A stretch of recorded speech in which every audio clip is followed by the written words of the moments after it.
Halo semuanya, jumpa lagi dengan saya Yoli Agnesia pada mata kuliah Matematika Diskrit pada sesi kedua. Nah, di sesi kedua kali ini kita lanjutkan ya materi pohon, yakni di bagian kedua. Sebelumnya kita sudah bahas definisi pohon, kemudian apa itu pohon merentang, lalu sempat juga mencari pohon merentang atau menemukan ya pohon merentang minimum menggunakan algoritma Prim dan algoritma Kruskal. Nah, di bagian kedua ini kita akan melanjutkan pada pohon berakar, terminologi pada pohon berakar, lalu terakhir adalah pohon berakar terurut. Oke, referensi yang digunakan adalah buku dan presentasi buku Bapak Rinaldi Munir dan buku Rosen. Nah, apa itu pohon berakar? Pohon berakar adalah pohon yang satu buah simpulnya itu diperlakukan sebagai akar. Sedangkan sisi-sisinya diberikan arah sehingga menjadi graf berarah yang dinamakan pohon berakar gitu. Oke, jadi syarat pohon berakar itu kita harus memilih satu buah simpul sebagai akar dan sisi-sisinya itu diberi arah. Nah, jatuhnya nanti dia adalah graf berarah. Namun graf berarahnya adalah memenuhi kriteria pohon gitu. Makanya dia disebut pohon berakar. Graf berarah memenuhi kriteria pohon lalu disebut dengan pohon berakar. Nah, setiap simpul pada pohon berakar itu dapat dicapai dari akar dengan sebuah lintasan tunggal. Jadi di sini kita bisa lihat ya, ini salah satu keunggulan akar bahwa si simpul yang berupa akar itu dia bisa pergi kemana saja, dia bisa menjangkau atau mencapai semua simpul yang lain dengan lintasan yang tunggal. Nah, mari kita lihat ya contohnya. Contohnya di sini ini kan ada dua nih pohon berakar. Tapi satu jenis sebenarnya ini ya. Nah, kita bahas yang ini dulu nih. Kita lihat yang ini dulu. Nah, untuk yang di sini, akarnya yang di sini itu adalah simpul A. Kenapa simpul A? Karena dari simpul ini, dia bisa kemana saja. Baik itu ke B, ke E, ke semua-muanya itu dia bisa. Tapi hanya dengan satu buah lintasan atau hanya dengan satu jalan gitu. Untuk ke B ya ini aja, dia nggak bisa lewat jalan yang lain. Untuk ke G ya ke sini aja juga gitu. Nah, begitu seterusnya. Nah, akar di sini kriteria atau sifat-sifatnya yang lain adalah dia memiliki karena di sini ada panahnya ya atau ada arahnya, artinya di sini juga ada derajat masuk sama derajat keluar. Kan kita sebelumnya di graf sudah mengenal ya kata-kata derajat atau istilah derajat. Nah, pada graf berakar ini karena sisinya berupa diberi arah, nah makanya kita bisa lihat nih derajat pada setiap simpul. Nah, untuk simpul akar, simpul yang merupakan akar, derajat keluarnya itu adalah ya bisa dilihat ya selalu ada gitu ya. Karena kalau tidak ada derajat keluarnya ya otomatis dia tidak punya tidak berhubungan dengan simpul-simpul yang lain. Nah, tapi uniknya di sini atau sifat yang paling beda dari yang lain, dia tidak punya derajat masuk. Jadi akar itu tidak punya atau derajat masuknya 0 gitu ya. Sifatnya derajat masuknya itu sama dengan 0. Nah, lalu apa lagi? Lalu kita bisa lihat di sini bahwa ya lintasan dari akar ke yang lain itu tunggal. Itu ya yang paling penting. Lintasan akar ke simpul lain tunggal.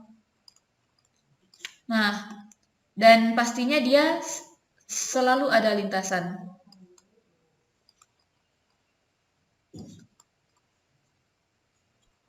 Oke. Nah, untuk penggambaran pohon berakar, Di sini karena pohon berakar itu pasti selalu ada arahnya, ya, di setiap sisinya. Artinya dari A ini kita bisa ke B. Nah, ini panahnya artinya kita ke B. Dari B kita ke E, dari E kita ke H. Nah, itu arahnya. Nah, namun untuk penggambaran atau menggambar grafnya nanti si tanda panahnya ini kita bisa abaikan, kita bisa buang gitu ya. Nah, karena dengan adanya akar di sini kita bisa lihat bahwa dia adalah pohon berakar seperti itu. Jadi tanpa panah pun kita sebenarnya bisa tahu bahwa dia sebenarnya ada panahnya gitu. Jadi untuk penulisan selanjutnya atau penggambaran selanjutnya tanda panahnya bisa dibuang gitu ya. Nah, penampilannya ya seperti ini nih. Nah, lalu setiap pohon, nah ini adalah suatu pohon ya, misalnya ini adalah pohon T. Sebuah pohon bisa saja punya lebih dari satu bentuk pohon berakar. Nah, tergantung di mana kita mengambil akarnya. Nah, misalnya saja untuk pohon berakar T1 misalnya, yang ini ya. Untuk T1 dia mengambil B sebagai akar. Nah, kalau B sebagai akar, maka kita harus menuliskan atau menggambarkan B itu, simpul B itu paling atas. Nah, kita bisa taruh ya untuk melihat bahwa B itu akar, berarti semua simpul yang berhubungan dengan dia kita taruh di bawah. Nah, ini kan dia berhubungan dengan A, C, dan D. Nah, kita susun dia ke bawah. Nah, artinya ini nanti dari B ini kita ke A, ke C, dan ke D. Nah, lalu kalau masih setiap simpul yang lainnya ini ada cabang lagi ya, ini akan meneruskan ke bawah lagi. Contohnya untuk yang D, dari B ke D, nah dari D nurut nih ke E, ke G atau ke H. Nah, seperti ini nih cara menggambarkannya. Nah, nanti pohon berakar untuk B sebagai akar itu akan berbeda dengan simpul yang lain yang kita pilih sebagai akar. Contohnya di sini E. E yang kita pilih sebagai akar. Nah, untuk menggambarkannya bagaimana? Nah, kita lihat semua simpul yang terhubung ke dia atau bertetangga dengan dia ya. Di sini ada D dan F. Nah, kita buatlah dari E, D, dan F. Nah, D dan F. Nah, lalu nurut ke bawahnya nanti apa selanjutnya? Karena ini ada arah sebenarnya kalau untuk pohon berakar itu ada arah. Dari D kemana lagi? Dari D dia bisa ke B, bisa ke G, bisa ke H. Berarti nanti ada 3 cabangnya. Gitu. Bisa ke D, G, H, atau B. Lalu dari F, nah F itu nggak ada lagi. Ya udah dia sampai sini aja. Nah, kira-kira seperti inilah bentuknya. Dari ke D, ke H, G, ke H, dan ke B. Ya kan? Dari D ke B, ke G, dan ke H. Nanti di sini siapa lagi yang bercabang? Ternyata ada B, yaitu A dengan C, gitu.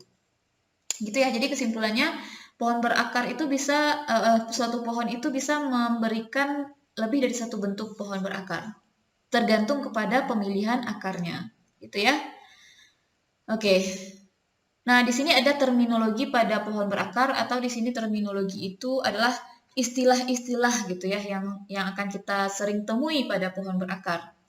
Nah, pertama ada istilah anak gitu ya, children, child, dan orang tua. Jadi kalau kita nanti itu bahasanya anak atau orang tua, atau kalau misalnya nanti pakai buku bahasa Inggris ya ada yang sebutannya children atau child gitu ya, atau ini nih orang tua dalam bahasa Inggris gitu.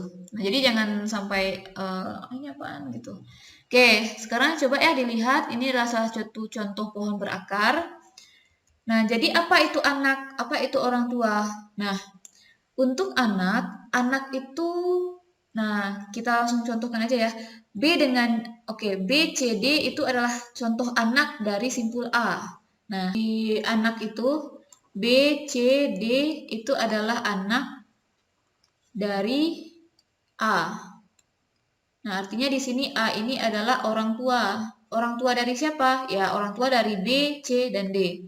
Nah, jadi di sini bisa kita katakan bahwa jika dua buah simpul itu dihubungkan oleh satu sisi, simpul yang atas itu jadi orang tua, simpul yang di bawah itu jadi anak. Nah, coba kita lihat ya yang lain. Nah, di sini kan ada E yang dihubungkan satu sisi dengan H, J, dan HI dan J. Nah, makanya di sini E ini adalah orang tua, namun HIJ ini adalah anak. Tapi anaknya dari siapa? Anak dari E, gitu. Kalau E siapa? Orang tua dari H, I, dan J, gitu ya. Nah, lalu ada saudara kandung. Kalau saudara kandung di sini itu adalah simpul yang satu orang tua gitu.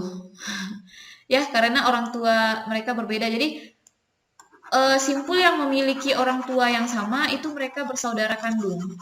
Jadi istilah-istilah ini tuh sebenarnya adalah istilah yang dalam istilah keluarga ya. Nah, di sini contohnya B dengan C dengan D itu adalah saudara kandung. Saudara kandung. Kenapa? Karena mereka punya orang tua sama, yaitu A. Nah, pertanyaannya sekarang, apakah E dengan bukan ya, E dengan G bersaudara kandung? Atau F dengan G gitu? Tidak, karena E itu ibunya atau orang tuanya adalah B, ya. Sedangkan G orang tuanya D. Jadi dia beda orang tua, makanya dia bukan saudara kandung. Nah, di sini contohnya F adalah saudara kandung dari E. Nah, benar ya? Mereka punya orang tuanya B. Nah, G bukan saudara kandung dari E. G bukan saudara kandung dari E ya, kayak yang tadi ya, karena orang tuanya beda. Lalu selanjutnya ada lintasan. Nah, lintasan di sini itu, ya, itu tuh adalah ya sama ya dengan lintasan yang sebelumnya, tapi di sini adalah runtutan simpul-simpul. Nah, contohnya di sini dari A ke J. Nah, dari A ke J. Nah, apa lintasannya? Nah, lintasannya cuma satu nih dari A ke J. A, B, E, dan J. A, B, E, dan J. Nah, itu yang lintasan. Jadi, runtutan atau barisan simpul yang dilalui untuk mencapai suatu simpul lain dari suatu simpul gitu ya. Nah, untuk panjang lintasan itu apa? Nah, panjang lintasan itu adalah banyak sisi yang dilalui oleh lintasan tersebut. Nah, contohnya A, B, E, J, ini lintasan ini terdiri dari simpul sisi 1, sisi 2, dan sisi 3. Nah, makanya panjang lintasannya 3. Lalu ada keturunan atau descendant dan leluhur atau ancestor. Nah, keturunan di sini maksudnya bagaimana? Oke, kita hapus dulu ya.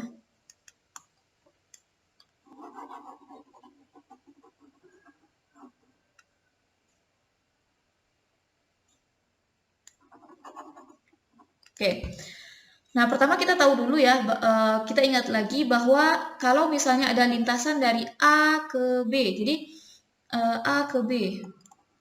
Nah, berarti ini kenapa ada lintasan dari sini ke sini? Karena dia ada arah gitu. Itu ya.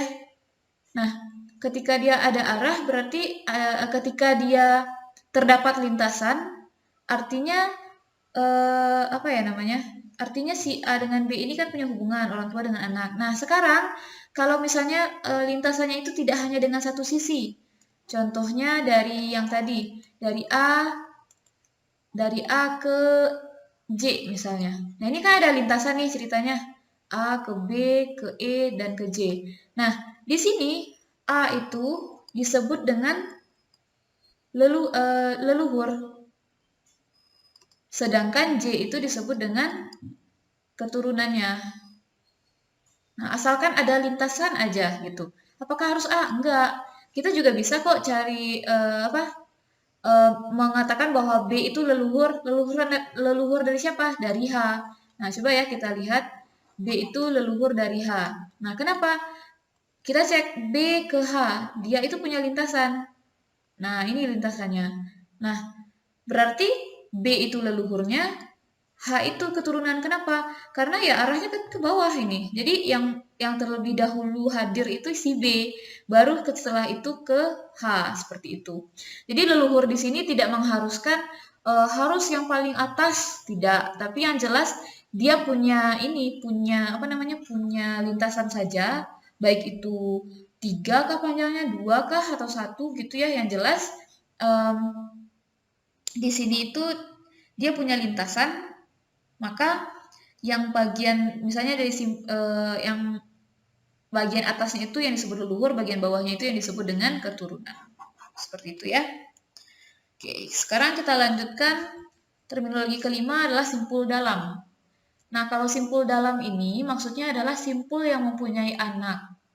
Nah, simpul yang mempunyai anak artinya simpul-simpul bagian bawah ini bukan simpul dalam nih. Kenapa? Karena dia nggak punya anak, ya kan?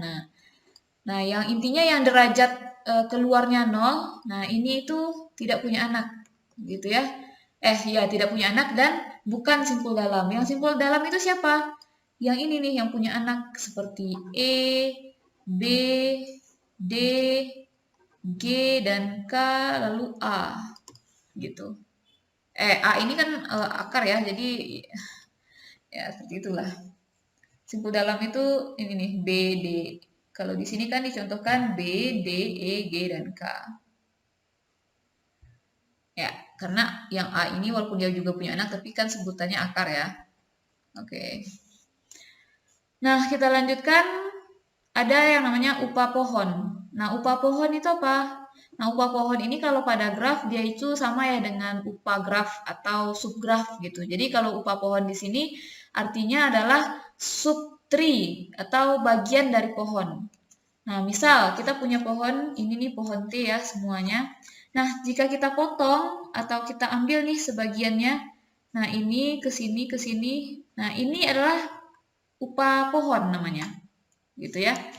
Nah, untuk upah pohon ini sendiri, syaratnya itu apa? Jadi kalau misalnya kita memilih upah pohon dengan akar B gitu. Nah, berarti B itu apa?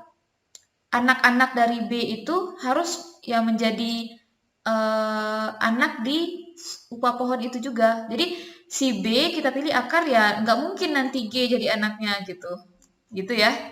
Nah, jadi kalau bisa kita tuliskan ya, kalau misalnya X adalah simpul di dalam T, dia anggota V gitu ya. Misalnya kita definisikan dulu deh. T adalah V, E. Nah ya, V-nya simpul, E-nya adalah himpunan sisi. Nah, nanti X anggota V gitu ya. Nah, maka untuk upah pohon, misalnya ini upah pohonnya adalah T1. Nah, maka X sebagai akar dari T1.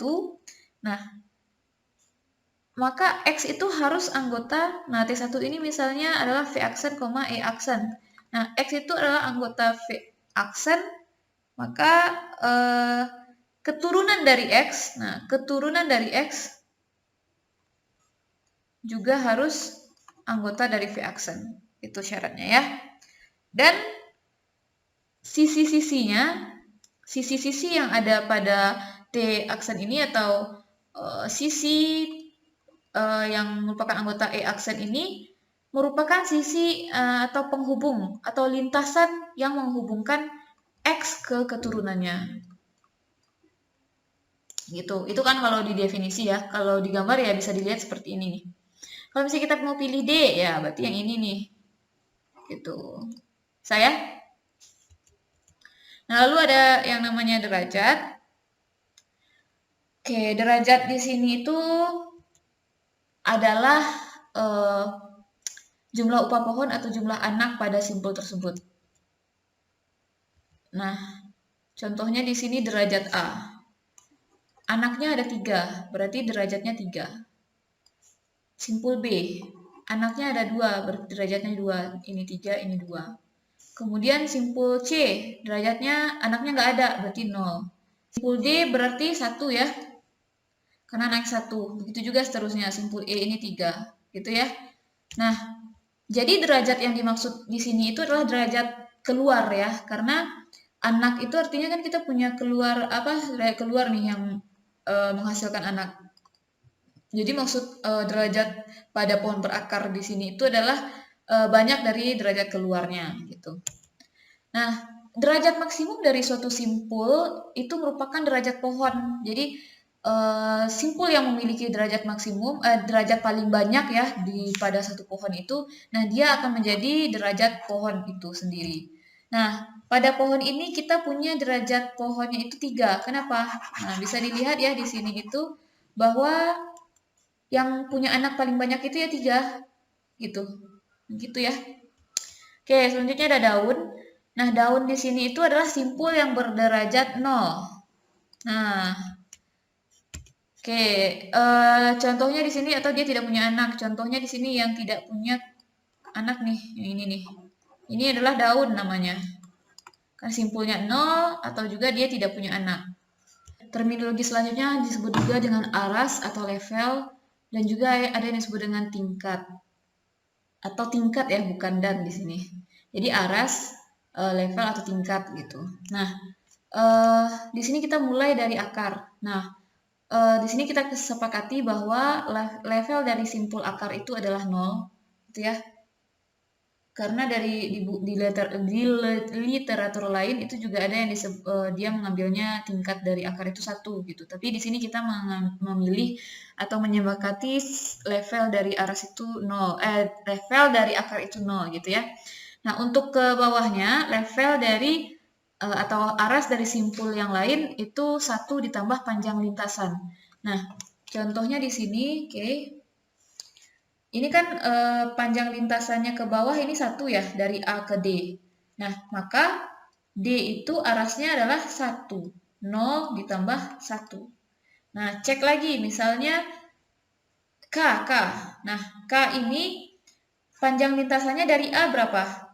1, 2, 3. Nah, makanya 0 ditambah 3, makanya arasnya 3. Tapi kalau misalnya saya mau ngeceknya dari arasnya D, Bu, boleh aja. Cek aja panjang lintasan dari D ke K. D ke K itu kan ada 2 ya, panjang lintasannya 1, 2. Nah, berarti menjumlahkannya ya dari aras D.